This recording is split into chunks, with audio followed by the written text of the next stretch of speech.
Yo, what's going on to all my people out there in the sports world? It's your favorite sports podcast. Oh, you don't know the name? We gotta put you on game. It's the Zone Sports Podcast, baby. You know what I mean? I'm one half of the host, your boy Big V. You see my guy over there. He the other half of the host of the show. You know what I mean? Let him know who you be, my G. Yo, it's your boy COOLC. You know what I'm saying? Never dating the floozy. It's your boy COOL. Always wondering what the hell is your boy Corey, never telling the same old tired story. For those out there in YouTube land, got to sign out for you, mate. Just for you. Just for you, not for me. But for you. Out back. It's your boy Corey, man. Big Vito, what is going on, my man? Man, I'm so good, you know what I mean? Yo, shout out to everybody that came out to the Magic Potsdam private listening party this past Saturday, you know what I mean, at my Skyzone.Society shop here. We had a blast, man. It was awesome, you know what I mean? Right. Shout out to everybody that's supporting the album. Thank you, man. I'm good, bro. How about you, man? Oh, man, we doing good over here, man. Same old. You know, any day above ground is a good one. You know how that go. Definitely, man. Like I was telling you off air, man, it's my mom's birthday. Shout out to my mom. You know what I mean? Shout out to my mother. Salute to Mama V. I'm going to call her Mama V. Mama Big V. Definitely salute to Mama V. You know what I mean? Well, we got some sports talk we got to get into. It's going to be one of them ones, but I got to let them know who we sponsored by, Corey. We sponsored by my brand, Skyzone.Society. So make sure you shopping at Skyzone.Society.bigcartel.com. Go over there, get you some tees, hats, get that Magic Pots and CD, digital or physical. I got you covered. You know what I mean? Corey? Yeah. I love how we've been starting this off with the what the hell segments, man. I love it. I look forward to it, you know what I mean, every week, because I know I be thinking can't nobody top the current week, the previous week, part of me. Yeah. But I got to stop thinking that by now, because somebody's always out doing the stupidest people I've ever seen in my life, Corey. Let them know, Corey, let them know what we got going on with the what the hell segment, big dog. First of all, the what the hell segment was originated by my man Big Vito, who was just like, yo, man, you just talk your ish for a segment. It was envisioned by Big V, co-sponsored by my baby girl that's crying across the hall from me as we speak right now, because she don't like cold milk yet. She still like it warm, Big V. Co-sponsored by her, brought to me Solo, Cisco, first solo album from Drew Hill, 4 times platinum. Second album, trash, but we ain't talking about that. We're talking about when I first bust onto the scene, Michael Jackson, Off the Wall, The Thriller, Quadruple Diamond, Outkast, The Love Below, The Speaker Box, and Big V. I know you say you normally like these here, man. I don't know if you're going to like this one, man. Oh, man. I don't know if you're going to like it. Oh, man. You know. Why not, man? Your head coach is starting to piss me off. Oh. You starting to piss me off, Big V. And I know you got a couple of head coaches, so let me zero in on one. Your boy, Jim Irsay of the Indianapolis Colts. Now, let me kind of give a bit of a breakdown of what's going on here. My goodness, man. Your guy and my guy, Jonathan Taylor. Yes. Like, yo, I overperformed my contract. Yes. Show me the money. Give me the money, Big V. Money time. Give me the money. Yes, sir. And so normally when these types of things go on, the owners is normally mum's the word. You know, you got the head coach, they may say something politically correct, like, hey, man, we can only worry about the guys who's out here, man. We can't, that stuff will work itself out. That's between the owner and the GM and the agents and all that. You know, you normally get that because, you know, what it is, Big V, is that even though it's a little bit of political mumbo jumbo, it's still a sliver of respect because Big V, we understand that Jonathan Taylor is either, well, after today or after a few days ago when this first came out, if he wasn't a disgruntled employee, he sure as hell gonna be one right now. Big V, they asked Jim Irsay. I'm talking about the person to where the buck stops. Jim Irsay, the mad tweeter, as my guys on PTI call him, the mad tweeter. They asked him about the Jonathan Taylor scenario. Right. And I quote, if I die tonight and Jonathan Taylor is out the league, no one is going to miss us. The league goes on. We know that. The NFL league rolls on. It doesn't matter who comes or who goes. It is a privilege to be a part of it. End quote. Now, Big V, I know us as fans, we always root for guys to get paid. Believe it or not, I'm actually split on running backs as a whole. I think certain ones should get paid, but I don't know about the whole thing because all of them ain't really right. Of course. Real quick, I think worst case scenario, since you don't really want to give him that big contract, and I understand your Ezekiel Elliott's, your Todd Gurley's kind of messed it up, or did they? Let me give a quick shout out to Joy Taylor on Speak for Yourself, or the show is called Speak Now, and she brought this topic up real quick, and I'll get back to Jonathan Taylor about running backs and what happened with Todd Gurley and what happened with Ezekiel Elliott, how they basically, how the payers work. So she brought it up as a matter of perspective, and I want to give her the credit on this.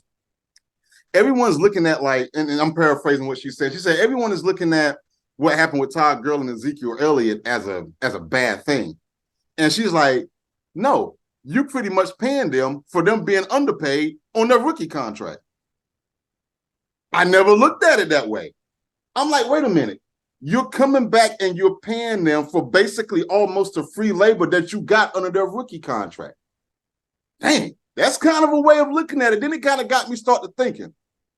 And I do think that running back should be exempt or should be part of this, and all other positions should be exempt in my quick scenario real quick. Being that you don't want to pay running backs after they're 4 years up, because a lot of times your rookie contract, you got a 4-year and a team option for the 5th. Right. You're done by then. Especially in the NFL, you ain't banged up in college already, right? How about we adjust the rookie wage scale, slot it on where you're drafted, but have a higher deal for running backs?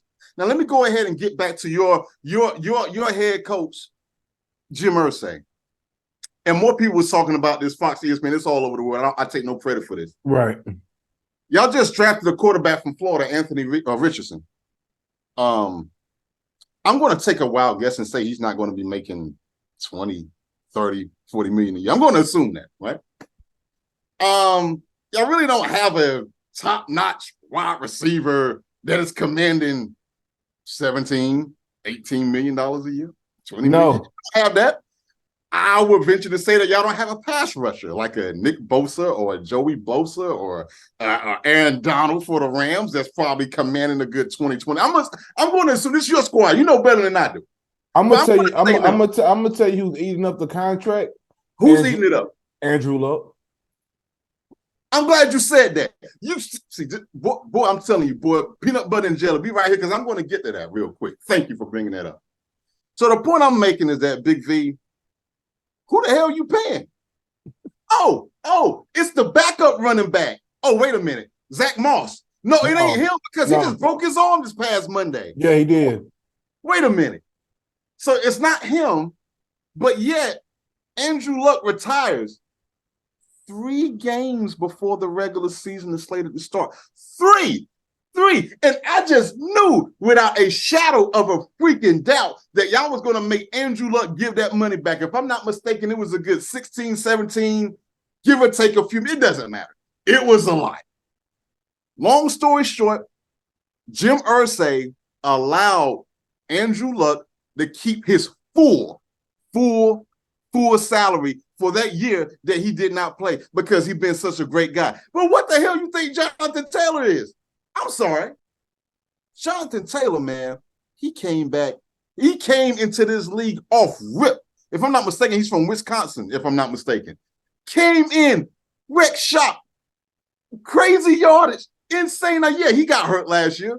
Okay, what NFL player does it? Okay, but let's keep that funky. But I think you look at the whole totality of this. And see, now, Mr. Irsay, you got your foot in your mouth because now there's rumors that Jonathan Taylor, if he's put on the trading block, which Jim Irsay has to approve, and I want to be clear, he's still an owner, but there are already mad suitors that's ready to give him more than what you're willing to get him.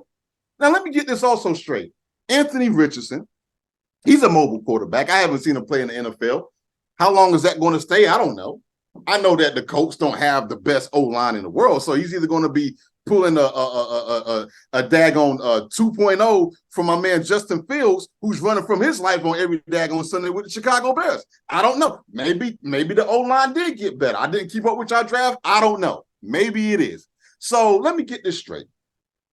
I've always heard that a quarterback's best friend outside the wide receiver who can literally catch the football is a running back who can set up the running game.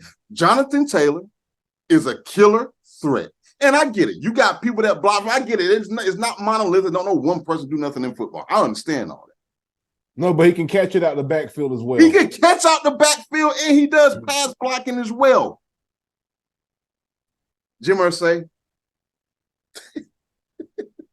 What the hell? What the hell? I can't believe it. If I die tonight, Big V, if me and Jonathan Taylor die tonight, we won't be missed because the NFL will roll on. Now, is that true? Yeah, it's true. But I'm not trying to hear that if I'm Jonathan Taylor, if I'm his agent, if I'm any of that. Come on, man. Don't add gas to the daggone fire, man. Come on. What the hell? Man, Corey, what the hell is right? Because folks, real quick, Big V is a Colts fan. I'm very interested to get your thoughts on what I just presented. Corey, when I heard this, I didn't even know. Corey, it's right on brand with the type of football that we playing, which is butt. That's what it is. It's butt. It's butt. That's the type of football we playing. We're playing butt. And you bring up a great point. Why we can't pay him? It's not like we have a quarterback. We don't have a quarterback, Corey. Thank you. We don't have a quarterback. We don't have a Kirk Cousins who was getting paid high value dollars. That's right. You feel me? We don't have that. We did, but he retired many years ago. That's right. We don't have that. You're not going to have to pay Anthony Richardson for another 3 to 4 years easy, and that's if he pans out to be what we hope he is. Right. That's if. And we don't have. Again, we don't have anything on the O line. We'll have if we had any of the pieces that you were naming that aren't getting paid, we would have made the playoffs. That's right. We would have made the playoffs. That's right. We don't have them. But you sit here and you say that, you make that statement about I'm dead and Johnny's out of the league. Dog, that statement isn't even fitting for what we're talking about. It has nothing to do with paying what the best player that we have. He's our best player. Yes, he's our best player, man. Like, yes, there's no reason why he can't get paid now. It's just it's just the NFL with the running back situation, and I hate it. But I think they need to do exactly what you said. They need to front load that contract. You feel me? Make sure the boys are getting taken care of instead of using them and not reimbursing them when it's time to reimburse them. It's not right. It's not right. It's not right. Straight up. If you're a running back, Big V, and you drafted like in the first 2 to 3 rounds, I may even be nice and say that the first 2 rounds. Okay, you're gonna have to pay him outside of the rookie wage scale because he's a high pick. Yes. That's how I see it. That's the only way that I see it could be fixed. That's a good point. I get it. They're beat up by the time they really hit that first big contract. I really do understand that part. But that don't mean you can't pay them when you first get them when they're most valuable. Right. Just like in the NBA, the rookies get paid a lot of money. Thank you. Off the gate. And real quick, running back, and I'm not minimizing it, I'm just being real. Running back is one of the most, I would say, transitional positions. In other words, when you come from college, you could go to the NFL and make an immediate impact. Ask Jonathan Taylor, ask Saquon Barkley, ask Todd Gurley. We knew these guys were going to blow back when they was in college. And they made direct impact. Ezekiel Elliott is another one. You see this stuff. But you know what else I see, Corey? I see, and it just dawned on me. They say the running backs are used up. Well, what are the linemen? What are the linemen? The linemen are taking way more contact every single play versus the running back. And guess what? They're going to get $100 million. They're going to get $60 million. I can't remember my man's name from the Giants. He got paid. Saquon Barkley did, and he blocks for Barkley. Ask Dominic Sue. Thank you. I digress, man. I digress. Out of night. Good God Almighty, boy. That's the only. Jesus Christ. Yeah, man. Yeah. I don't even this season even based off that and what's been happening with Moss and everything and this Jonathan Taylor situation. This season isn't even turning out to be It's turning out to be exactly what I expected. Gosh, man. Yep. But you know what, Corey? We got to switch gears to some NBA talk, man. Love the NBA. You know what I mean? Got to get into some NBA, ladies and gentlemen. You know, it's like y'all know if you watching this podcast and if you are a sports fan like we are, it's the time of the year where things are just extremely slow. Baseball is going on. Salute to everybody watching the baseball. Salute to the whole MLB. You know what I mean? Salute to the Yankees. Let's go. And we're just, you know, we're a few weeks away from the NFL season to pop it off. You know what I mean? I love this time of the year though, Corey, because this is we're August now. Madden will be here another week and a half. Can't and Hall of Fame game comes on tomorrow, by the way. Hall of Fame game. Okay. Preseason. And it's about to kick back up. But until it does, we're gonna keep it going with these fire topics that we just be pulling out of thin air. You know what I mean? Corey, you know, I was at the crib and I don't even know what made me just come up with this topic. But we got to talk about the most overrated dunks that have been in the history of the NBA dunk contest, Corey. Yeah. Corey, I would like to go first on this. Go for it. Ladies and gentlemen of the Zone Sports Podcast, all my zoners out there, we got to stop it. We got to knock it off. We got Corey. We got to knock it off. We got to knock it off. We got to stop acting like that D Brown dunk was so fire. We got to stop. It was trash. It was Corey. That was D Brown. Corey was trash. Like trash. Corey, he dribbled to. If you're too young to know about the D Brown and the dunk contest, let me play it back for you guys. He dribbles up to the basket. Yeah.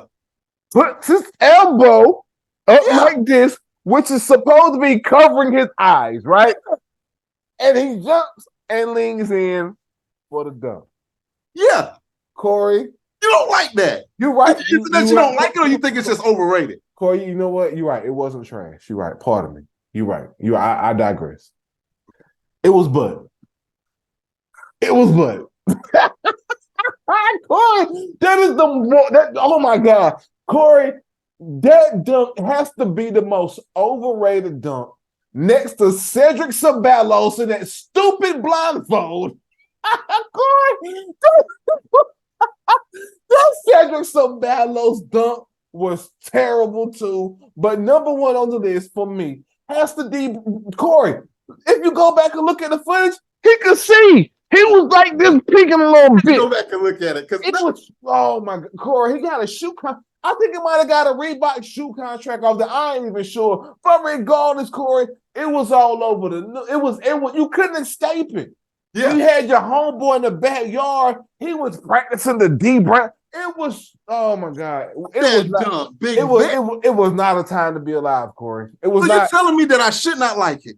No. It was a bug, Corey. The man, think about it. Think about all the dunks that we've had over the years. Listen, we ain't got to talk about after the D Brown dunk. Let's go prior to. Corey, we had Dominique Wilkins do the joint, like what you call the windmill. The windmill was better than that. We had Jordan glide from the free throw line with his tongue out, Corey. Come on. That was better than that. What are we talking about? Oh, and by the way, a quick horrible honorable mention. The grandmama dunk was trash too. You shouldn't have won it, Larry Johnson. It was trash. I'm sorry. It was, but I digress, Corey. Who do you have on your list, man? I can't believe what I'm hearing. Real quick. I'm going to say, okay, I'm going to give you a little bit on D Brown. Give me something, man. I think it's because he's 6'1", and that's short by NBA standards. You know, you kind of maybe put him in the, not necessarily Spud Webb category, but I think when short people by NBA standards can elevate, I think that's what gives it extra props. Corey. What do you think of Spud Webb's dunk back in the 80s? It was way better than the D Brown dunks. That was way better. Corey, I am flabbergasted, Big Vito. Corey, your boy Spud, where he was taking the ball and getting nasty like that and cuffing it from all kind of ways.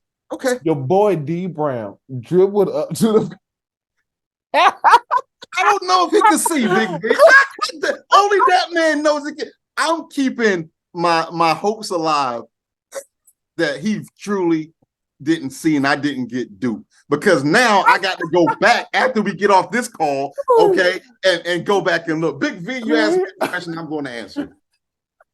Now, Big V, I respect the slam dunk NBA contest. It ain't what it was, but that's still, for good, better, or worse, it's still the main course of NBA All-Star, outside the game itself. And I'm going to always watch. I don't care how bad it gets. I don't care how good it gets. I just can't. I would just never just be like, I am not going to watch the slam dunk. I'm going to watch it. I got to watch it. And Big V, I want to say, what's this? I can't remember which year it was. Pardon me. But I'm going to give you my overrated dunk. Okay. Of all time. Blake Griffin jumping over a kid and dunking the basketball. Yeah. That's right. That's right. That's right. Oh yeah. Oh yeah. Yeah. Man, I wanna explain something of how I like to see my dunks over here. Yeah, I know Big V's off the screen. It's a great dunk, but it's overrated. And I'm gonna tell you why, Big V. Tell me why, Corey. I respect the creativity, but it's something to be said when you don't need any props. It's just you, the basketball, and the goal. Now, was it the most riskiest dunk? I would argue that. You clip the top of that sunroof on that kid, you is going down. So from a risk assessment, abso-daggone-lutely. And you know what? When I saw the dunk, and when I saw them prepping for it, if I'm not mistaken, I think he even had a choir out there singing it. It was too prop heavy for me because I'm looking at it like, he had to have practiced this dunk. You just don't jump. So I'm thinking that he's going to dunk the ball because if he even has any type of trepidation, any type of hesitation, he's going to kill himself over that daggone car. So I knew the dunk was going to go in. But now, did we need a choir though, Big V? Did we need the choir? Did we need? No. We ain't need no choir out there, Big V. No, we ain't. no. And of course, it's going to win the contest because you never see. Let me give credit because props are not illegal. Props are not illegal, right? It's a card with a choir, with the kids. We don't need all that, Big V. Man, just do your songs, homie. Just kick your little 1-2s. Just kick your little 16. And just kind of, we knew you was going to win the slam dunk. He could have hurt himself. He jumped over a car, Corey, and you saying that is the most overrated dunk. It's overrated. But you got that over D Brown. You Let me ask you something. Let me ask you something, Big V. Oh my God. Do you put Blake Griffin's dunk over any of Vince Carter's dunk? No. Okay. Let me ask you this. I know you hate this, man. Would you put that over the Dwight Howard Superman dunk? Absolutely. I'm gonna be honest. I wouldn't. So you would put the Blake Griffin. You would put the Blake Griffin dunk over that whack Superman. That whack Superman dunk with the cape. He had a cape on. Off the top of the shot clock, it bounced back to him. He caught it about maybe a foot in from the free throw line, and one hand throws it down. You put it over that? Corey, get the hell out of here, man. Come on. I can't do this with you. Corey, overrated dunk. Corey. Overrated dunk. And I need to check them tires to see if they was fully inflated or not. I don't look, man.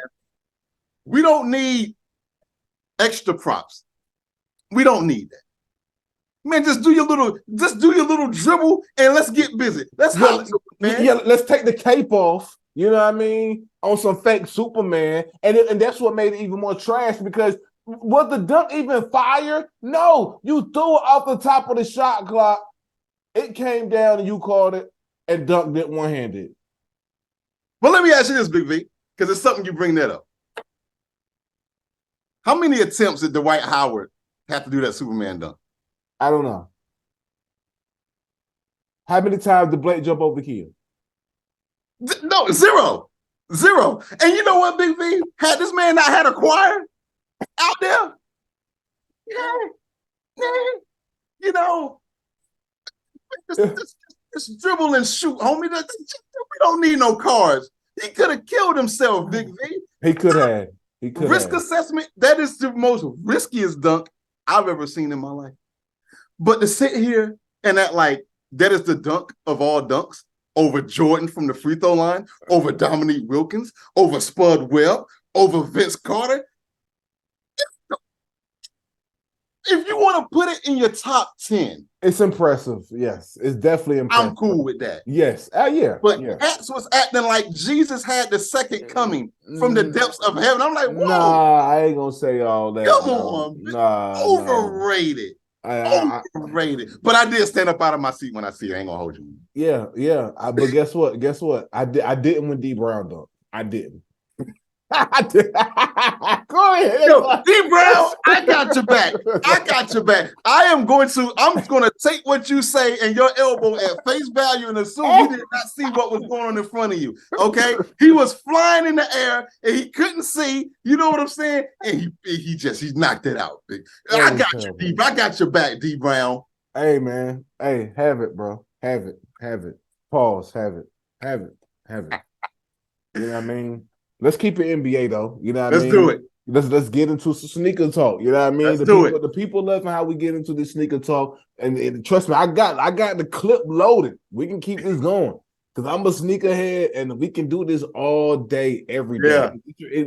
These talks remind me of a great time. We was alive, Corey, and things were just different, and you was excited. Everybody had a sneaker. It reminds me of the pod that we did some time ago when I talked about how, you know, back in the day, more NFL players had sneakers. That's crazy. It's not no more. And I didn't even know that until you brought it up on that podcast. It's I didn't crazy even think about that. Like, yo, we was rushing to the store to get the Jerry Rices, the Junior Seau's, the Rod Woodsons. Like them joints was treasures to us, man. You know what I mean?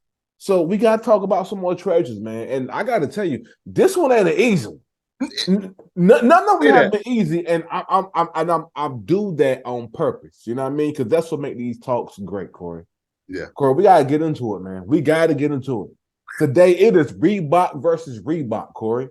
Reebok versus Reebok. Hey, man, listen. Who had the better shoe, Corey? Shawn Kemp or Shaquille O'Neal, man? I'm gonna tell you who brought it home for me, Big D. Who was it the Kamikazes or was it the Shaq Diesels, man? Kamikazes. Kamikazes. What did you like about the Kamikazes, man? I love like the design. It's kind of like it's tough to describe. It's kind of like almost like an up and down. It's like it was never seen before. Never seen before, and I'm not quite sure if it was seen again. Not in this manner, at least. Good point. It was the originality of the Kamikaze, and again, just like our past sneaker discussions, there's no wrong answer. There ain't no wrong answer here. No wrong answer. Because when Big V come up with these are relatively close. Like, you know, if I go outside and check the temperature and see the heat humidity versus how much wind is blowing in the air versus if it's sundown or sun up, you know, my answer might could change. But as of 6:33, with it being about 80-something degrees outside, man, them Kamikazes did it for me, man. They do. And them Shaq Diesels are tough. Now, they are tough. Now, and this ain't really a criticism, but I think the Shaq, like there's one where it almost looked like a copy of the Jordans. I think it's the bank shot. It kind of gives me like a little bit of Jordan's vibe. But then I go back to like he also got some pumps. You know what I'm saying? Those pumps was insane. See them pumps. See, I would put them pumps up directly against those Kamikazes. They ain't gonna hold you on. That's what I'm talking about. The ones that had the ones that had like the design on it that was kind of like shaped like that or whatever. Bingo, yeah. So that I mean, but man, the Kemps though. man, boy, if I had to pick one, this is what you're asking. You got to pick one. Man, them Shawn Kemps kamikaze. Them shits was nasty.